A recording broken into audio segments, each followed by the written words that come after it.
Après l'Ukraine, la Russie, et plus précisément Saint-Pétersbourg, où attendait Vladimir Poutine. Ce samedi, la délégation africaine, emmenée par 4 chefs d'État, a poursuivi sa mission de paix dans la guerre Ukraine-Russie. L'accueil du président russe a été chaleureux, réservant à l'allié sud-africain arrivé en premier un entretien à part.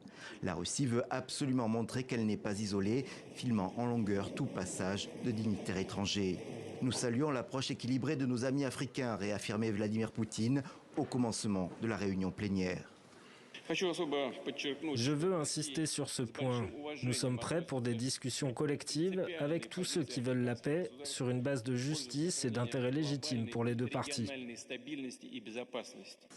Pour le président Ramaphosa qui a pris la parole, il y a un message, cette guerre doit prendre fin. Nous croyons qu'il est temps pour les deux parties de négocier une fin à cette guerre car elle cause beaucoup d'instabilité et de dommages dans différents États du monde. Nous, en tant que pays africains, nous ressentons l'impact de cette guerre.